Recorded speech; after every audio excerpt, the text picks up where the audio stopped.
നിയമസഭാ തെരഞ്ഞെടുപ്പ് പടിവാതിൽക്കൽ നിൽക്കെ LDF-ലെ സീറ്റ് വിഭജന ചർച്ചകൾ വഴിമുട്ടിയ അവസ്ഥയിലാണ്. മുന്നണിയെ നയിക്കുന്ന പാർട്ടി എന്നുള്ള നിലയിൽ CPM-ന് സീറ്റ് വിഭജനം പൂർത്തിയാക്കാൻ കഴിയാത്തത് വലിയൊരു പ്രതിസന്ധി സൃഷ്ടിക്കുകയാണ്. സീറ്റ് വിഭജന ചർച്ചകൾ കീറാമുട്ടിയായിട്ട് CPM-ന് മുന്നിൽ നിൽക്കുന്നു എന്നതാണ് വളരെ പ്രധാനപ്പെട്ട ഒരു കാര്യം. CPM മുന്നണി നയിക്കുന്ന പാർട്ടി എന്നുള്ള നിലയിൽ, വലിയേട്ടൻ പാർട്ടി എന്നുള്ള നിലയിൽ മറ്റു പാർട്ടികൾക്ക് കൊടുത്തിരിക്കുന്ന നിർദ്ദേശം കഴിഞ്ഞ തവണ മത്സരിച്ച സീറ്റുകളിൽ നിന്ന് ഒരു സീറ്റുകൾ പോലും അധികമായിട്ട് ആരും പ്രതീക്ഷിക്കേണ്ടതില്ല എന്ന ഒരു കാര്യമാണ് CPM വ്യക്തമാക്കിയിരിക്കുന്നത്.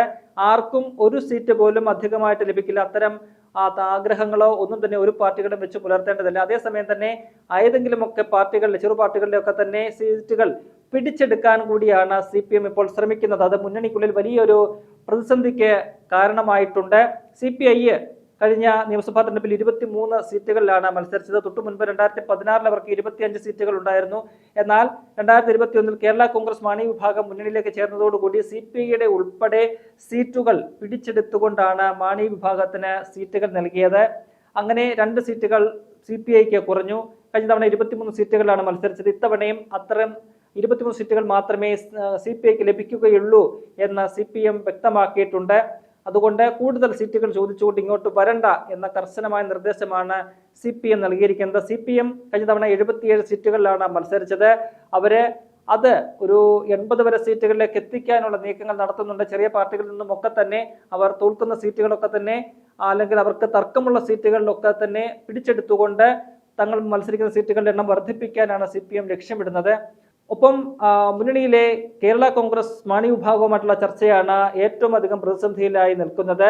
കഴിഞ്ഞ തവണ 13 സീറ്റുകളാണ് കേരള കോൺഗ്രസ് മാണി വിഭാഗം ആവശ്യപ്പെട്ടത്. കാരണം 2021 UDF-ൽ നിൽക്കെയാണ് അവിടെ നിന്നും പാർട്ടി പിളർത്തിക്കൊണ്ട് കേരള കോൺഗ്രസ് മാണി വിഭാഗം ജോസ് കെ മാണി LDF-നൊപ്പം ചേരുന്നത്. അവരെ ഇരു കൈനീട്ടി പാർട്ടി സ്വീകരിച്ചു. അവർ ചോദിക്കുന്നതും കൊടുക്കാമെന്നുള്ളൊരു ധാരണയൊക്കെ തന്നെ ഉണ്ടായിരുന്നു. അങ്ങനെ 13 നിയമസഭാ സീറ്റുകളാണ് മാണി വിഭാഗം ചോദിച്ചത്. അതിൽ 12 എണ്ണം അവർക്ക് കൊടുത്തു. ഒരു സീറ്റ് അവരുടെ പേരിൽ, കുറ്റ്യാടി സീറ്റ് അവർ ആവശ്യപ്പെട്ടതാണ്, അവരുടെ പേരിൽ കൊടുക്കാമെന്ന് പറഞ്ഞ് അവസാന നിമിഷം കുറ്റ്യാടി സീറ്റ് CPM ഏറ്റെടുത്തുകൊണ്ട് അവിടെ മത്സരിക്കുന്ന ഒരു കാഴ്ചയാണ് നമുക്ക് കാണാൻ കഴിയുന്നത്. അവിടെ മുസ്ലിം ലീഗിന്റെ പാറക്കൽ അബ്ദുള്ള ഏതാണ്ട് 333 വോട്ടുകൾക്ക് മാത്രമാണ് അവിടെ പരാജയപ്പെട്ടത്. അത്തരത്തിൽ നേരിയ മാർജിനിൽ CPM വിജയിച്ച ഒരു സീറ്റാണ് കുറ്റ്യാടി. അത് ഇത്തവണ തങ്ങൾക്ക് തിരികെ വേണം എന്ന കടുംപിടുത്തത്തിലാണ് കേരള കോൺഗ്രസ് മാണി വിഭാഗം. ജോസ് കെ മാണി കാര്യം ആവശ്യപ്പെട്ടിട്ടുണ്ട്. അദ്ദേഹം മുൻപ് തന്നെ മാധ്യമങ്ങൾ ഉൾപ്പെടെ പറഞ്ഞ കാര്യമാണ്, തങ്ങൾക്ക് ഇത്തവണ 13 സീറ്റ് വേണം. കഴിഞ്ഞ തവണ തങ്ങൾക്ക് തരാമെന്ന് പറഞ്ഞ അവസാന നിമിഷം തങ്ങളിൽ നിന്ന് പിടിച്ചെടുത്ത കുറ്റ്യാടി സീറ്റ് ഇത്തവണ കിട്ടിയേ തീരൂ, 13 സീറ്റുകൾ തങ്ങൾക്ക് വേണം എന്ന ഉറച്ച നിലപാടിൽ തന്നെയാണ് ജോസ് കെ മാണി ഉള്ളത്. എന്നാൽ CPM വ്യക്തമാക്കിയിരിക്കുന്നത് അത് തങ്ങളുടെ സിറ്റിംഗ് സീറ്റാണ്, അതിൽ കണ്ണുവെക്കേണ്ടതില്ല. ജോസ് കെ മാണി അതിൽ കണ്ണുവെക്കേണ്ടതില്ല. സിറ്റിംഗ് സീറ്റ് ഒരു വ്യക്തികൾക്കും തങ്ങൾ വിട്ടുതരില്ല എന്ന ഉറച്ച നിലപാട് CPM സ്വീകരിച്ചിട്ടുണ്ട്. കുറ്റ്യാടി സീറ്റിൽ CPM തന്നെ ഇത്തവണയും മത്സരിക്കും. അതിൽ ആ ഒരു സീറ്റിൽ കണ്ണുവെച്ചുകൊണ്ട് ആരും നിൽക്കേണ്ടതില്ല. അതിന് വെള്ളം വാങ്ങി വെച്ചേക്കൂ എന്ന ശക്തമായിട്ടുള്ള ഒരു സൂചനയാണ് CPM നൽകുന്നത്. അക്കാര്യത്തിൽ കേരള കോൺഗ്രസിന് വലിയ രീതിയിലുള്ള എതിർപ്പുണ്ട്. മാണി വിഭാഗത്തിന് ജോസ് കെ മാണി അക്കാര്യത്തിൽ തനിക്കുള്ള എതിർപ്പ് പല ഘട്ടത്തിലും വ്യക്തമാക്കിയിട്ടുമുണ്ട്. എന്തായാലും ഇന്നലെയൊക്കെ നടന്ന ചർച്ചകളിൽ CPM അക്കാര്യം കൃത്യമായി തന്നെ ഒരു നിലപാട് വ്യക്തമാക്കിയിരിക്കുന്നു. അങ്ങനെയെങ്കിൽ മാണി വിഭാഗത്തിന് മറ്റൊരു സീറ്റ് കൂടി വേണമെന്നുള്ള ആവശ്യം അവർ ഉന്നയിക്കും. 13 സീറ്റുകൾ തങ്ങൾക്ക് വേണം എന്നതാണ് അവരുടെ ഖണ്ഡിതമായിട്ടുള്ള നിലപാട്. അതിൽ ഒരു സീറ്റ് പോലും കുറയ്ക്കാൻ കഴിയില്ല.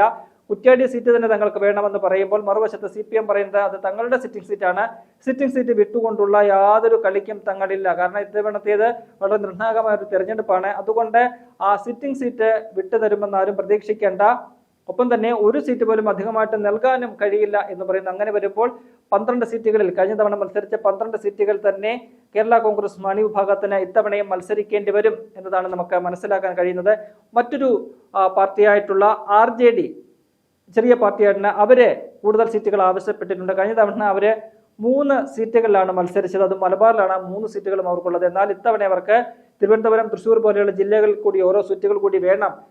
ചുരുങ്ങിയത് ഒരു 5 സീറ്റുകളെങ്കിലും തങ്ങൾക്ക് വേണം എന്നൊരാവശ്യമാണ് പാർട്ടിയുടെ നേതാവ് കൂടിയായിട്ടുള്ള ശ്രേയാംസ് കുമാർ LDF-ന് മുന്നിൽ വെച്ചിരിക്കുന്നത്, CPM-ന് മുന്നിൽ വെച്ചിരിക്കുന്നത്. എന്നാൽ ആ ആവശ്യം CPM നേതൃത്വം തള്ളിക്കളഞ്ഞിരിക്കുകയാണ്. 3 സീറ്റ് മാത്രമേ RJDക്ക് ലഭിക്കുകയുള്ളൂ എന്നവർ വ്യക്തമാക്കിയിട്ടുണ്ട്. 2016 ഈ പറയുന്ന RJD അതിനു മുമ്പ് ആ സമയത്ത് LJD എന്ന പാർട്ടിയായിരുന്നു. പിന്നീട് 2020 RJDയുമായിട്ട് അവർ ചേരുന്നത്. UDF-ലായിരിക്കുമ്പോൾ അവർ 7 സീറ്റിലാണ് മത്സരിച്ചത്. 2021 നിയമസഭാ തെരഞ്ഞെടുപ്പിന് തൊട്ട് മുൻപാണ് ഈ പറയുന്ന LJD UDF വിട്ട് LDF-നൊപ്പം ചേരുന്നത്. ആ സമയത്ത് അവർക്ക് 7 സീറ്റുകൾ മത്സരിക്കാനുണ്ടായിരുന്നു. ആ 7 സീറ്റുകൾ തങ്ങൾക്ക് LDF-ലും വേണം എന്നൊരാവശ്യമാണ് ശ്രേയാംസ് കുമാർ മുന്നോട്ട് വെക്കുന്നത്. എന്നാൽ അത് യാതൊരു തരത്തിലും അംഗീകരിക്കാൻ പറ്റില്ല എന്ന നിലപാട് CPM വ്യക്തമാക്കിയിരിക്കുകയാണ്. നിലവിൽ മത്സരിക്കുന്ന 3 സീറ്റുകൾ മാത്രമേ ലഭിക്കുകയുള്ളൂ എന്ന് നേതൃത്വം പറഞ്ഞിട്ടുണ്ട്. എന്നാൽ RJD ഈ പറയുന്ന പോലെ 5 സീറ്റുകളെങ്കിലും വേണം എന്നൊരാവശ്യമാണ് മുന്നോട്ട് വെക്കുന്നത്. പക്ഷേ അത് അംഗീകരിക്കാൻ നിലവിലെ സാഹചര്യത്തിൽ സാധ്യതയില്ല എന്നാണ് നമുക്ക് മനസ്സിലാക്കാൻ കഴിയുന്നത്. NCP 3 സീറ്റിൽ മത്സരിക്കുന്നുണ്ട്. അത് അവർക്ക് ആ 3 സീറ്റുകൾ തന്നെ ലഭിക്കുമോ എന്നുള്ള കാര്യത്തിൽ വളരെ ഒരു സംശയമുണ്ട്. കാരണം കുട്ടനാട് പോലുള്ള സീറ്റുകൾ NCPയിൽ നിന്നും ഏറ്റെടുക്കാനുള്ള ഒരു തീരുമാനം CPM-ന് ഉള്ളിലുണ്ട്. കാരണം കുട്ടനാട്ടിൽ വലിയ രീതിയിൽ നേരത്തെ NCPയിൽ ശക്തമായ അടിപിടി നടന്ന ഒരു സീറ്റാണ്. അവിടെ മത്സരിക്കാൻ പല നേതാക്കളും തമ്മിൽ തല്ലുന്ന ഒരു കാഴ്ച നമ്മൾ കണ്ടതാണ്. ആ സീറ്റ് ഏറ്റെടുക്കാനുള്ള ഒരു നീക്കം CPM നടത്തുന്നു എന്നതാണ് നമുക്ക് മനസ്സിലാക്കാൻ കഴിയുന്നത്. ഒപ്പം തന്നെ കേസിൽ ഈ തൊണ്ടുമുതൽ കേസിൽ പ്രതിയായി കുറ്റവാളി ശിക്ഷിക്കപ്പെട്ട ജനാധിപത്യ കേരള കോൺഗ്രസിന്റെ MLA ആയിരുന്ന ആന്റണി രാജു, അദ്ദേഹം തിരുവനന്തപുരം സെൻട്രൽ മണ്ഡലത്തിലാണ് മത്സരിച്ചിരുന്നത്. അദ്ദേഹത്തെ ശിക്ഷിക്കപ്പെട്ടതോടുകൂടി അദ്ദേഹം അയോഗ്യനാക്കപ്പെട്ടിരിക്കുന്നു. അദ്ദേഹത്തിന് ഇനി മത്സരിക്കാൻ സാധിക്കില്ല എന്നൊരു സാഹചര്യം കൂടിയുണ്ട്. ആ മണ്ഡലം ഏറ്റെടുക്കാനുള്ള ഒരു നീക്കം CPM നടത്തുന്നുണ്ട്. അതേസമയം തന്നെ കോടതിയിൽ പോയി എങ്ങനെയെങ്കിലും ഈ ശിക്ഷയ്ക്ക് സ്റ്റേ വാങ്ങിച്ച് വീണ്ടും മത്സരിക്കാനുള്ള ഒരു നീക്കമാണ് ആന്റണി രാജു നടത്തുന്നത്. അത് സാധിച്ചില്ല എന്നുണ്ടെങ്കിൽ ആ സീറ്റ് CPM-ന്റെ കയ്യിൽ തന്നെ ഇരിക്കും. കാരണം ആന്റണി രാജു കഴിഞ്ഞാൽ ആ പാർട്ടിയിൽ നിന്നും മത്സരിക്കാൻ പറ്റുന്ന ഒരു സ്ഥാനാർത്ഥി ആ പാർട്ടിക്ക് ഇല്ല എന്നുള്ളത് വളരെ ഖേദകരമായിട്ടുള്ള ഒരു കാര്യമാണ്. അതുകൊണ്ട് തന്നെ ആന്റണി രാജുവിന് മത്സരിക്കാൻ കഴിഞ്ഞില്ല എന്നുണ്ടെങ്കിൽ ജനാധിപത്യ കേരള കോൺഗ്രസിന് നിലവിലുള്ള ഒരു സീറ്റ് മത്സരിക്കാൻ ലഭിച്ചിരിക്കുന്ന ഒരു സീറ്റ് അത് ഇത്തവണ ഇല്ലാതെയാകും. ആ സീറ്റ് CPM ഏറ്റെടുക്കുമെന്നുള്ള ഒരു സാഹചര്യത്തിലാണ് കാര്യങ്ങൾ എത്തിയിരിക്കുന്നത്. മറ്റുള്ള ചെറിയ പാർട്ടികൾ, കടന്നപ്പള്ളി രാമചന്ദ്രന്റെ പാർട്ടിക്ക് ഒരു സീറ്റാണുള്ളത്. അദ്ദേഹം കണ്ണൂരിലാണ് മത്സരിക്കുന്നത്. അവിടെ കടന്നപ്പള്ളി തന്നെ മത്സരിക്കണമെന്നൊരു നിർദ്ദേശമാണ് പാർട്ടി മുന്നോട്ട് വെക്കുന്നത്. കാരണം അവിടെ അദ്ദേഹം കഴിഞ്ഞ 2 തവണയും കോൺഗ്രസിന്റെ സീറ്റ് പിടിച്ചെടുത്തതാണ്. എന്നാൽ അദ്ദേഹത്തിന് ആരോഗ്യ പ്രശ്നങ്ങൾ ഉൾപ്പെടെയുണ്ട്. അതുകൊണ്ട് കടന്നപ്പള്ളി രാമചന്ദ്രൻ മത്സരിക്കുമെന്നുള്ള കാര്യത്തിൽ സംശയമുണ്ട്. അങ്ങനെ കടന്നപ്പള്ളി രാമചന്ദ്രൻ മത്സരിച്ചില്ല എന്നുണ്ടെങ്കിൽ ഒരുപക്ഷെ ആ സീറ്റും CPM പിടിച്ചെടുക്കാനാണ് സാധ്യത. എലത്തൂരിൽ NCPയുടെ സീറ്റാണ്. എലത്തൂരിൽ AK ശശീന്ദ്രൻ തന്നെ മത്സരിക്കണമെന്ന് CPM വാശി പിടിക്കുമ്പോൾ അതേസമയം പാർട്ടിക്കുള്ളിൽ ആ വിഷയത്തിൽ വലിയൊരു എതിർപ്പുണ്ട്. കാരണം AK ശശീന്ദ്രൻ ഏതാണ്ട് 7 തവണയായിട്ട് മത്സരിച്ചിട്ടുള്ള വ്യക്തിയാണ്, പലതവണയും വിജയിച്ചതാണ്. അപ്പോൾ അദ്ദേഹം തുടർച്ചയായിട്ട് മത്സരിക്കുന്ന അദ്ദേഹം മാത്രമേ മത്സരിക്കാനുള്ളൂ എന്ന ചോദ്യം പാർട്ടിയിലെ മറ്റു പല സ്ഥാനാർത്ഥി മോഹികളുമുണ്ട്. അവർക്കൊക്കെ തന്നെ അതിനോട് എതിർപ്പുണ്ട്. പാർട്ടിക്കുള്ളിലും ആ വിഷയത്തിൽ എതിർപ്പുണ്ട്. കണ്ണൂർ ജില്ലയിലെ നേതാക്കന്മാരും പാർട്ടിക്കും AK ശശീന്ദ്രനെ മാറ്റണമെന്നുള്ളൊരു നിലപാടാണുള്ളത്. അതിൽ CPM-ന്റെ നിലപാട് പാർട്ടി അംഗീകരിക്കുമെന്നത് നമുക്ക് കാത്തിരുന്ന് കാണേണ്ടതാണ്. എന്തായാലും പറയുന്നത് പോലെ പല ചെറിയ പാർട്ടികളും ഈ സീറ്റ് വിഭജന ചർച്ചകളിൽ വലിയ രീതിയിലുള്ള അതൃപ്തിയിലാണ്. അവർക്ക് കൂടുതൽ സീറ്റുകൾ വേണമെന്നുള്ള ആവശ്യം അവർ ഇതിനോടകം തന്നെ മുന്നോട്ട് വെച്ചിട്ടുണ്ട്.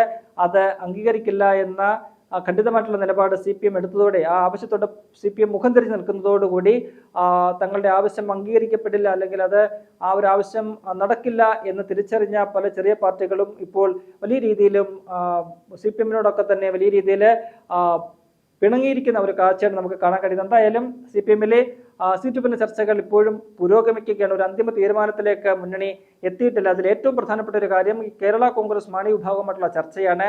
അവർ 13 സീറ്റുകൾ തന്നെ വേണം, കുറ്റ്യാടി സീറ്റ് തങ്ങൾക്ക് തിരികെ കിട്ടണം എന്ന ഉറച്ച നിലപാടിൽ തന്നെയാണ് അവർ നിൽക്കുന്നത്. ആ വിഷയം എങ്ങനെ സോൾവ് ചെയ്യണം എന്നത് CPM-ന് മുന്നിൽ വലിയൊരു പ്രതിസന്ധിയായിട്ട് ഇപ്പോൾ മാറിയിരിക്കുകയാണ്.